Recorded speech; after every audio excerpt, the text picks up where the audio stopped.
میرے ارد گرد اس وقت کئی امیر کبیر مرد موجود تھے۔ سب کی ہوس بھری نظریں میرے وجود پر مرکوز تھیں۔ میں نیم اور یا لباس پہنے ایک ادا سے ان کے بیچ چل کر گئی تو سب کے دل گویا نکل کر ہتھیلی پر آ گئے تھے۔ تبھی ان میں سے ایک 25 سالہ شخص اٹھا اور ہاتھ میں مشروب لیے قابل اعتراض حد تک میرے قریب آیا۔ اس کی جسارتیں بڑھ رہی تھیں، لیکن میں بجائے اسے روکنے کے اس کو خود کے مزید قریب کر رہی تھی۔ یہ سب غلط تھا، میں جانتی تھی، مگر میرے ذہن میں میرے بچوں کی بھوک سے نڈھال چہرے گھوم رہے تھے کہ جب اگلے ہی پل اس شخص نے اپنا ہاتھ میرے اپنے بچوں کو بھوک سے نڈھال دیکھ کر میرا کلیجہ پھٹنے لگا تھا۔ 24 گھنٹے گزر گئے، میرے بچوں نے ایک دانہ بھی اناج کا نہیں کھایا تھا۔ میں رونے لگی، اللہ سے فریاد کرنے لگی کہ یا اللہ تو آسمان سے منو سلوا ہی اتار دے کہ میں اپنے بچوں کا پیٹ تو بھر سکوں۔ میں خود تو بھوکی رہ سکتی تھی، لیکن بچوں کو یوں بھوک سے تڑپتے مرتے نہیں دیکھ سکتی تھی۔ میں رو رہی تھی کہ جب میرے گھر کے دروازے پر دستک ہوئی۔ رات 11 بجے کا وقت تھا۔ میرے بچے بھوک سے نڈھال باہر صحن میں رکھی چارپائی پر ہی سو رہے تھے۔ میں اکیلی صحن میں بیٹھی اپنی قسمت پر رو رہی تھی، لیکن دروازے کی دستک پر میرا دل ایک دم خوف کے مارے دھڑکا تھا، کیونکہ میں اکیلی ہی اپنے بچوں کے ساتھ گھر میں رہتی تھی۔ سب کو پتا تھا کہ میں بیوہ ہوں۔ چند ماہ پہلے ہی میرے شوہر کی موت ان کی فیکٹری میں آگ لگنے کے سبب ہوئی تھی۔ میرے شوہر کے انتقال کے بعد مجھے میرے سسرال والوں نے پلٹ کر نہیں دیکھا تھا۔ سسرال تو سسرال، میکے والوں نے بھی پلٹ کر خیر خبر نہیں لی تھی کہ چھوٹے چھوٹے بچوں کے ساتھ میں کیسے اپنے گھر کا نظام چلاؤں گی۔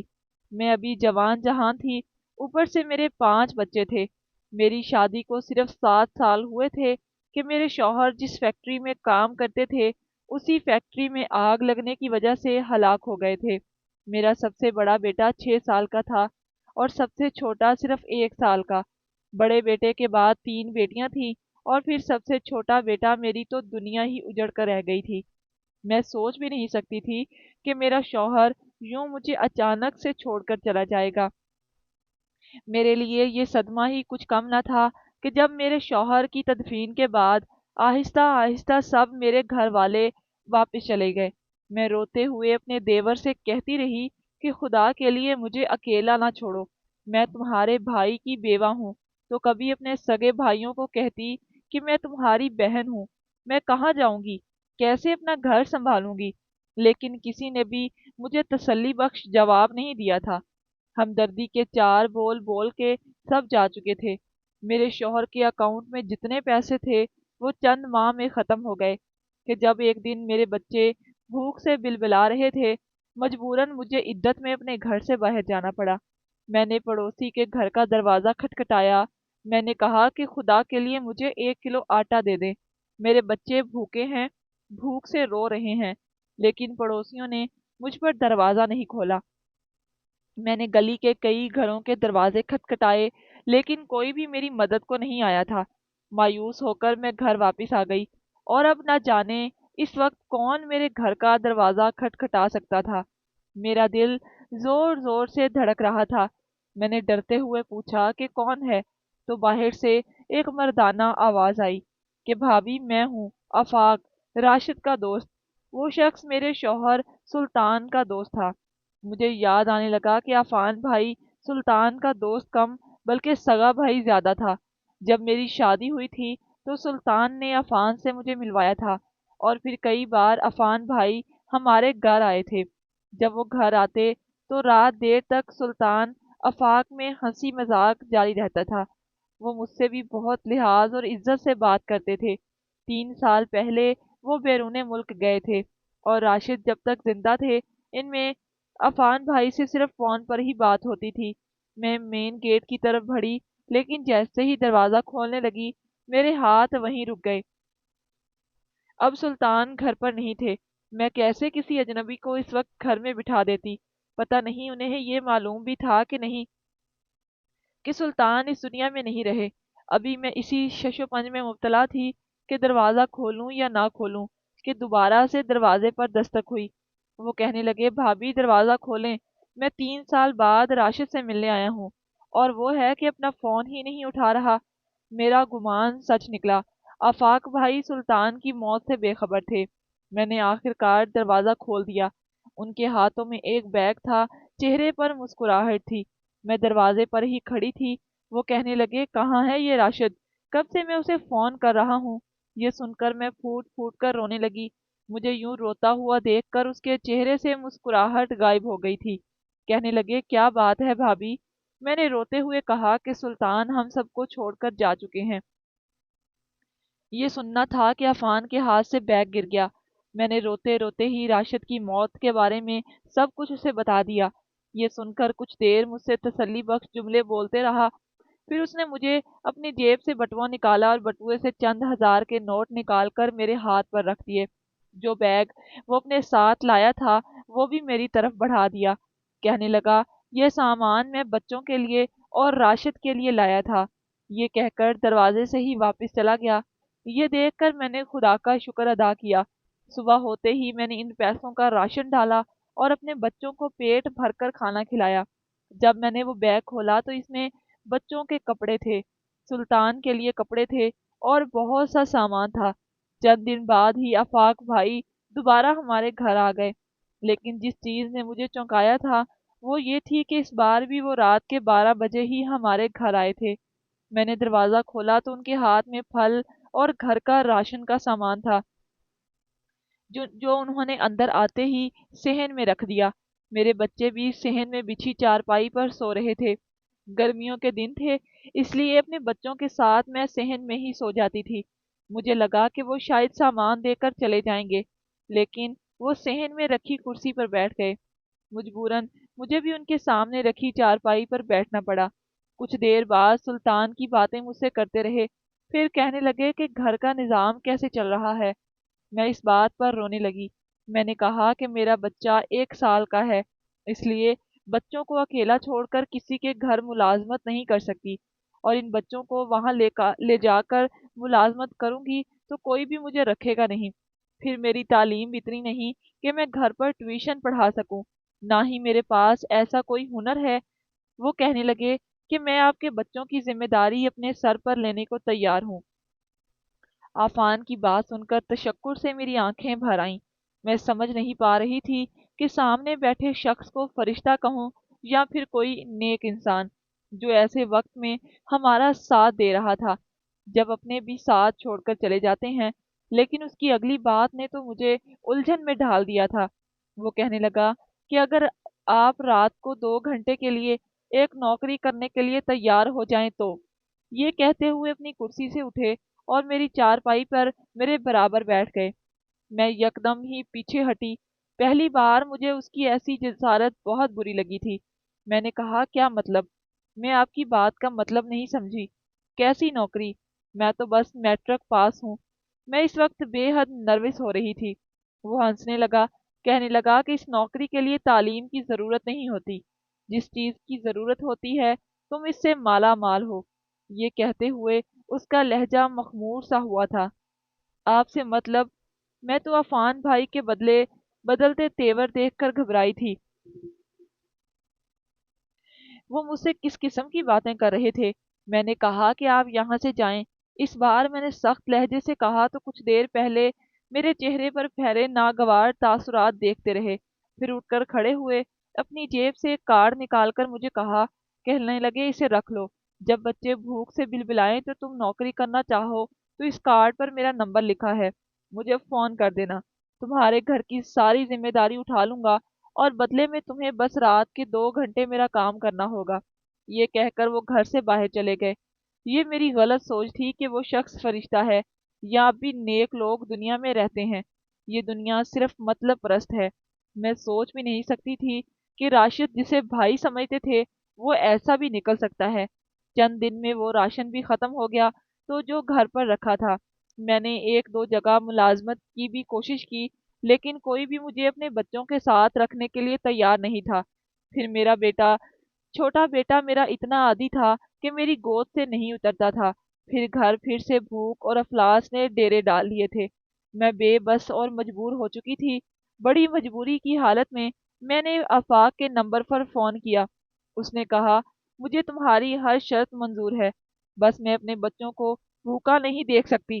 میری بات سن کر وہ ہنسنے لگا، کہنے لگا ٹھیک ہے، صبح تمہارے گھر میں مہینے بھر کا راشن لے کر میرا ڈرائیور پہنچ جائے گا۔ رات کے 1 بجے وہ ڈرائیور تمہیں لینے آئے گا تو تم گاڑی میں بیٹھ جانا۔ میں نے کہا کہ میرے بچے؟ کہنے لگا ان کی فکر مت کرو، ڈرائیور کے ساتھ ایک ملازمہ آئے گی جو تمہارے گھر پر تمہارے بچوں کا خیال رکھے گی۔ میں اس کی بات سن کر خاموش ہو گئی۔ فون بند ہو چکا تھا۔ اگلے ہی روز صبح میرے گھر پر کھانے پینے کی ہر چیز آ چکی تھی۔ رات 10 بجے میرے بچے سو جاتے تھے۔ ٹھیک 1 بجے گاڑی کا ہارن بجا۔ میں نے مرے قدم اٹھا کر دروازہ کھولا تو سامنے عفان کی گاڑی کھڑی تھی۔ اس کی ملازمہ پچھلی نشست سے اتر کر میرے گھر میں آ گئی، کہنے لگی کہ بے فکر ہو کر جائیں۔ میں نے چادر خود پر اوڑھی اور گاڑی میں بیٹھ گئی۔ نہیں جانتی تھی کہ میں کہاں جا رہی ہوں، مجھے کیا نوکری کرنی ہے۔ بس ایک نامعلوم سا سفر تھا جو میں طے کر رہی تھی۔ کئی طرح کے وسوسے میرے دل سے گزر رہے تھے۔ ہر خیال پر یہ جان لیوا تھا کہ میں اس وقت تو کوئی مجھ سے شرافت کا کام تو نہیں کروا سکتا، جو کام بھی ہوگا غلط اور گناہ ہی ہوگا، لیکن اس کے سوا میرے پاس کوئی راستہ نہیں تھا۔ وہ دور بہت اچھا تھا جب پڑوسیوں کا خیال رکھا جاتا تھا اور دیکھا جاتا تھا کہ ان کا پڑوسی کہیں بھوکا پیٹ تو نہیں سو رہا۔ آج کل کا دور بڑا خود غرض ہے۔ یہی وجہ ہے کہ عورت خود کو بیچتی ہے، تبھی اس کے بچوں کا پیٹ پلتا ہے۔ آج میں بھی ایک ایسا ہی سودا کرنے جا رہی تھی۔ وہ گاڑی ایک گھر کے سامنے جا کر رکی تھی۔ دل بڑی زوروں سے دھڑکنے لگا۔ جیسے ہی میں گاڑی سے نیچے اتری، گھر کی ڈور بیل بجائی تو چوکیدار نے دروازہ کھول دیا۔ میں اندر چلی گئی تو سامنے آفات کھڑا تھا جو ہونٹوں پر سگریٹ دبائے مجھے دیکھتے مسکرانے لگا۔ میں جیسے ہی اس کے پاس گئی، اس نے بڑی بے تکلفی سے میرا ہاتھ پکڑا، مجھے گھر کے اندر لے گیا۔ وہاں اور بھی چند مرد موجود تھے۔ انہیں دیکھ کر میں بری طرح سے گھبرائی۔ وہ مجھے بڑے غور سے دیکھ رہے تھے۔ سر سے پیر تک چبھتی ہوئی نظریں تھیں جس کا سامنا میں پہلی بار کر رہی تھی۔ ان میں سے ایک شخص عفان کے پاس آیا اور کہنے لگا، بڑا گوہر نایاب لے کر آئے ہو، اس لڑکی کا حسن تو میگزین میں آگ لگا دے گا۔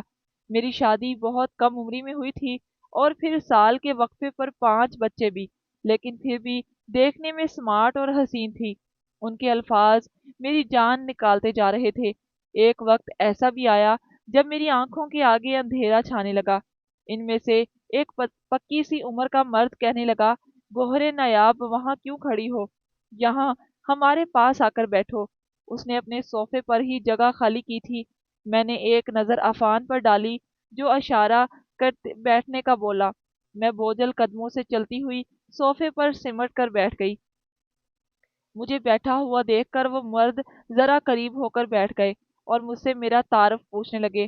میں اٹکتے ہوئے بامشکل اپنا نام بتا پائی، مگر وہ کہنے لگے کہ آج سے ہم تمہیں گوہر نایاب ہی بولیں گے، تم تو ایک انمول گوہر ہو۔ میری آنکھوں میں آنسو آ چکے تھے، وہ آنسو میری گالوں پر بکھرے۔ اسے دیکھ کر وہ لوگ عفان سے بولے کہ کیسی لڑکی لے کر آئے ہو تم، جس کو اتنی سی بات پر بھی رونا آ چکا ہے۔ اگر اس نے ایسا ہی کرنا ہے تو بھلا ہمارا کام کیسے چلے گا؟ عفان کے ماتھے پر بھی بل پڑے تھے۔ ان سے معذرت کرتا ہوا فوراً سختی سے مجھے اپنی گرفت میں لیا اور لے کر اپنے کمرے میں چلا گیا۔ پھر کہنے لگا، کیا رونا دھونا شروع کر رکھا ہے؟ کیا تم نہیں چاہتی کہ تمہارا مستقبل سنور جائے، تمہارے بچے پیٹ بھر کر کھانا کھائیں، ان کی ہر خواہش پوری ہو؟ میری آنکھوں سے تو لگاتار آنسو بہ رہے تھے۔ جلدی سے آنسو صاف کیا اور کہنے لگی، یہ لوگ میرے ساتھ کیا کرنا چاہتے ہیں؟ آخر کس کام کے لیے مجھے یہاں پر لائے ہو؟ میرے الفاظ سن کر وہ کہنے لگا کہ فکر مت کرو، اپنا حلیہ درست کرو، کچھ دیر بعد سب کچھ تمہیں پتہ چل جائے گا۔ اور اب خبردار جو تمہاری آنکھوں سے آنسو نکلا، اچھے سے رویہ رکھو۔ میں نے گہری سانس خارج کی اور پھر ذہن میں اپنے بچوں کو رکھا جو بھوکے تھے۔ ایک بار پھر میں انہیں بھوک سے تڑپتا نہیں دیکھ سکتی تھی۔ میں چہرے پر مسکان سجائے باہر آئی اور ان کے ساتھ بیٹھ گئی۔ انہوں نے ایک کانٹریکٹ میری جانب بڑھایا اور پھر عفان سے اس بارے میں بات کرنے لگے۔ کہنے لگے کہ ہم اپنے اگلے آؤٹ فٹ کے لیے گوہر کو ہی ماڈلنگ کے لیے رکھیں گے، یہی ہماری آفیشیل ماڈل ہوگی۔ میں نے جب یہ سنا تو ایسے لگا جیسے آسمان میرے سر پر ٹوٹ چکا ہو۔ یہ تو مجھ سے ماڈلنگ کروانا چاہتے تھے۔ عفان نے مجھ پر دباؤ ڈالا تو مجبوراً میں نے سائن کر دیے۔ وہ لوگ جب جانے لگے تو میری جانب ہاتھ بڑھایا۔ میں نے تو آج تک کسی غیر محرم کے ساتھ ہاتھ نہیں ملایا تھا، مگر جس دلدل میں پھنس چکی تھی وہاں تو اب یہ سب کچھ عام تھا۔ میں نے کپ کپاتے ہوئے ان سے ہاتھ ملایا تو بڑی ہی گرم جوشی سے انہوں نے میرے ہاتھ کو دبایا تھا۔ میری تو روح تک لرز کر رہ چکی تھی، آنکھوں سے آنسو بہ رہے تھے۔ عفان کہنے لگا کہ بھابھی اس کام میں بڑی کمائی ہے، آپ اور آپ کے بچے عیش کریں گے، اس کے ساتھ ساتھ میرا بھی اچھا کمیشن بن جائے گا، آج کے بعد میں اور آپ مل کر خوب ترقی کریں گے۔ اتنا کہہ کر عفان نے ایک آنکھ دبائی تھی۔ میرا جی چاہا کہ اسے خوب باتیں سناؤں، میں اس سے کیا سمجھ رہی تھی اور وہ کیا نکلا، مگر خیر میں اپنی مرضی سے آئی تھی، اب میرے ساتھ جو بھی ہو میں اس کا ذمہ دار صرف اس کو نہیں ٹھہرا سکتی تھی۔ اگلے ہی روز میری ماڈلنگ کی ٹریننگ شروع ہو چکی تھی۔ وہ لوگ مجھے ہلکے پھلکے کپڑے پہنا کر ماڈلنگ سکھاتے تھے۔ اس وقت تو میرے ساتھ لڑکیاں ہوتی تھیں جو مجھے سکھاتی تھیں، مجھے زیادہ فرق نہ پڑا، لیکن جب مردوں کے سامنے مجھے ایک ادا سے چلنا ہوتا تو میں شرم کے مارے کئی بار انکار کر چکی تھی، کہا کہ میں ایسا نہیں کر سکتی، مگر مجھے فوراً کانٹریکٹ دے دیا جاتا کہ اس کے مطابق 3 سال تک میں اگر ماڈلنگ چھوڑ کر گئی تو بدلے میں مجھے 2 کروڑ روپے ادا کرنے ہوں گے۔ یہ تو میں مر کر بھی نہیں کر سکتی تھی، مجبوراً مجھے ماڈلنگ سیکھنا پڑی۔ جس دن میری ماڈلنگ تھی اس روز میرے پاس جو لباس لائے گئے وہ دیکھ کر میرے کانوں سے دھواں نکل گیا۔ میں نے اس ڈریس کو زمین پر پٹک دیا اور بولی کہ میں یہ کپڑے پہن کر بالکل بھی نہیں پہن سکتی، وہاں پر کیمرے ہوں گے تو لوگ وہاں ہوں گے، ایسے کپڑے تو میں کبھی اکیلے میں بھی نہ پہنوں۔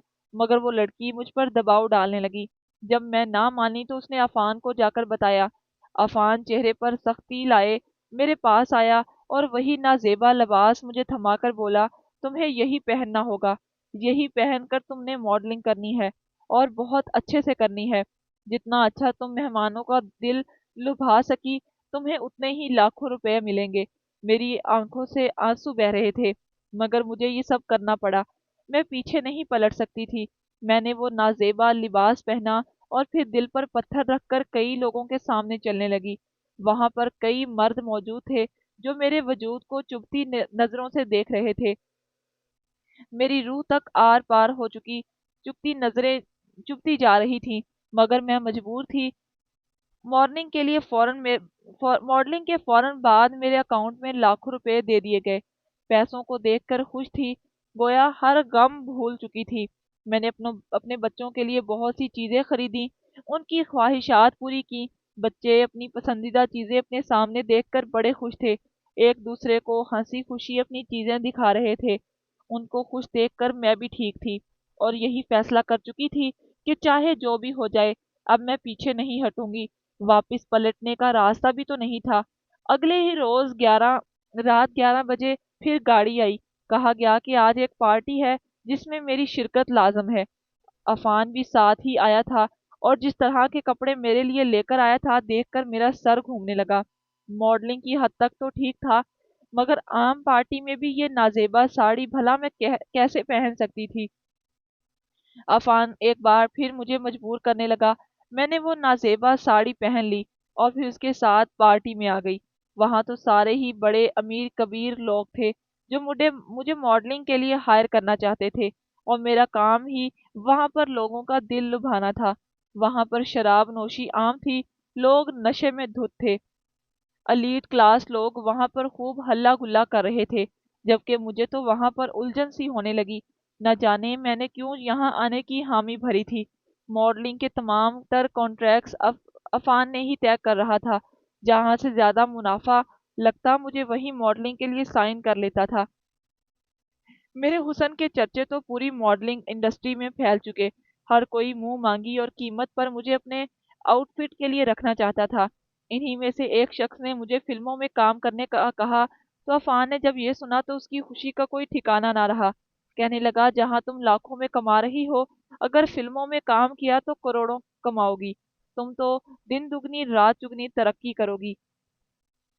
تو میں نے جب یہ سنا تو مسکرا اٹھی۔ واپس پلٹنے کا تو اب سوال ہی پیدا نہیں ہوتا تھا۔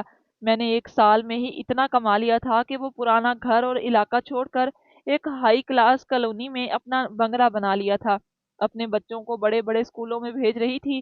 لوگ مجھے ماڈل سمجھتے تھے، مگر یہ نہیں جانتے تھے کہ اس کے پیچھے کتنی بار میری روح کی دھجیاں اڑائی گئیں، اور میں کٹ پتلی بنی ہر بات مانتی چلی گئی۔ مجھے جس فلم کی آفر آئی تھی اسے بھی میں نے ٹھکرانا مناسب نہ سمجھا اور فوراً حامی بھر لی۔